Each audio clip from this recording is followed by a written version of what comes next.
Hello friends, पिछले video में हमने गुप्त काल से पहले हमने मौर्योत्तर काल के बारे में पढ़ा था, पोस्ट मौर्य एम्पायर के बारे में। आज हम गुप्ता एम्पायर के बारे में जानेंगे। वीडियो शुरू करने से पहले आप लोग मेरे चैनल को सब्सक्राइब कर दें, लाइक कर दें और शेयर करें।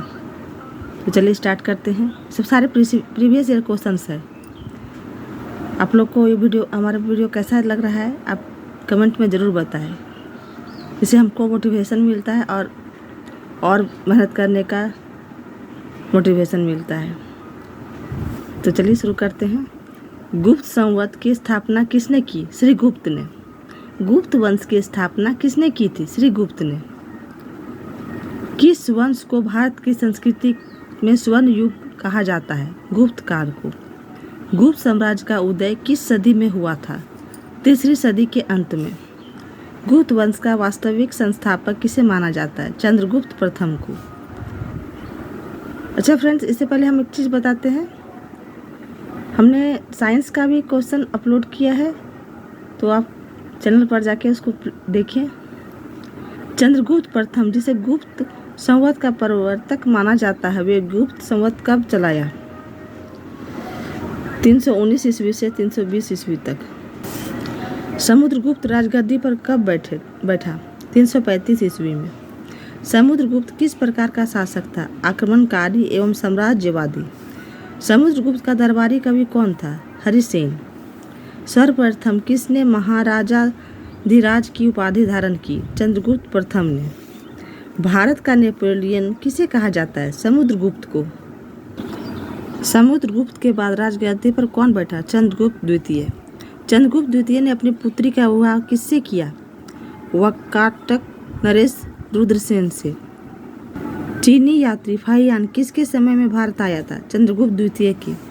चंद्रगुप्त द्वितीय को दूसरे किस नाम से जाना जाता है? देवराज।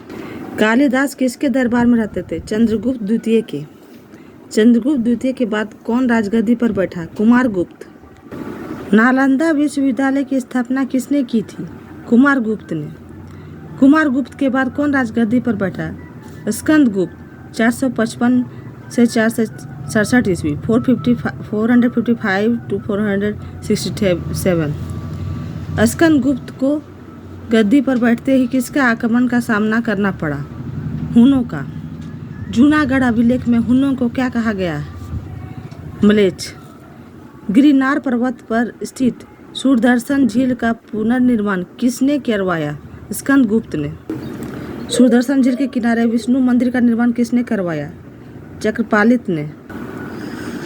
हुनों का महत्वपूर्ण शासक कौन था? तोरमान। गुप्त वंश का अंतिम शासक कौन था? विष्णुगुप्त। तोरमान का पुत्र कौन था? मिहिरकुल। मिहिरकुल को यशोधर्मन में कब पराजित किया था? 532 ईस्वी में। शिव की अर्धनारीश्वर मूर्ति किस काल में बनाई गई? गुप्त काल में। समुद्रगुप्त के काल का इतिहास जानने का सबसे महत्वपूर्ण साधन है इलाहाबाद स्तंभ का उत्कीर्ण लेख। चंद्रगुप्त द्वितीय के काल में विद्या, कला और साहित्य का महान केंद्र कौन सा था? उज्जैन। किस गुप्तकालीन शासक को कविराज कहा गया है? समुद्रगुप्त को। ये सारे प्रीवियस ईयर क्वेश्चंस है, आप इसको जरूर देखें। विक्रमादित्य की उपाधि से किस गुप्त शासक को संबोधित किया गया है? चंद्रगुप्त द्वितीय को। चंद्रगुप्त द्वितीय के दरबार में नवरत्नों में सबसे अधिक प्रसिद्ध कौन थे? कालिदास।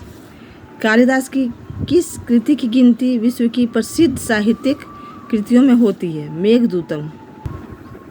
मालविकाग्निमित्रम के रचनाकार कौन है? कालिदास। चीनी यात्री फाहियान किसके शासनकाल में भारत आया था? चंद्रगुप्त द्वितीय के। गुप्त शासकों द्वारा जारी किए गए चांदी के सिक्के कहलाते थे रूपक। खगोल शास्त्र में गुप्त काल में सबसे प्रसिद्ध नाम था वराहमिहिर। गुप्त काल में औषधि शास्त्र का प्रमुख विद्वान कौन थे? वाग्भट। कौन सा युग प्राचीन भारतीय कला एवं स्थापत्य के चरमोत्कर्ष पर था? गुप्त युग। गुप्तकालीन बौद्ध शिक्षा का महान केंद्र कौन था? नालंदा। वर्तमान गणित में दशमलव प्रणाली आविष्कारक का श्रेय किस युग को था? गुप्त युग को। चंद्रगुप्त विक्रमादित्य के राज दरबार में धर्ममंत्री क्या था? एक प्रसिद्ध चिकित्सक। बीजगणित के क्षेत्र में अपने योगदान के लिए विश्व रूप से कौन जाना जाता है? आर्यभट्ट। गुप्तकालीन शासन प्रणाली में किस प्रकार की थी? राजतंत्रात्मक। गुप्त स्थापत्य कला का सर्वोत्कृष्ट मंदिर कौन सा है? देवगढ़ का 10 अवतार मंदिर। राजा रानी प्रकार के गुप्तकालीन सिक्कों का प्रचलन किसने करवाया? चंद्रगुप्त प्रथम ने। समुद्रगुप्त का प्रयोग प्रस्थित लेख किस भाषा में लिखवाया गया? संस्कृत में। समुद्रगुप्त का समकालीन सिंह द्वीप का शासक कौन था? मेघवर्मन। गुप्त काल में सामान्य रूप से प्रांतपतियों को क्या कहा जाता था? उपरिक।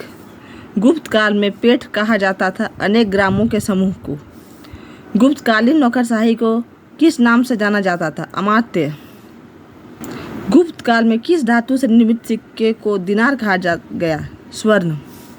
चंद्रगुप्त विक्रमादित्य की विजय का उल्लेख है महरौली लौह स्तंभ में। गुप्तकालीन चित्रकला का उत्कृष्टतम रूप मिलता है अजंता में। ओके, तो आज के लिए इतना ही। अगले वीडियो में हम फिर मिलेंगे। उत्तर गुप्त काल यानी पोस्ट गुप्ता मौर्य, जिसको वर्धन वंश भी कहा जाता है। गुप्ता एम्पायर का क्वेश्चन का सेट हमने आपके सामने रखा। अब आप बताइए कि आपको ये वीडियो कैसा लगा। मेरे चैनल को थोड़ा सपोर्ट करें।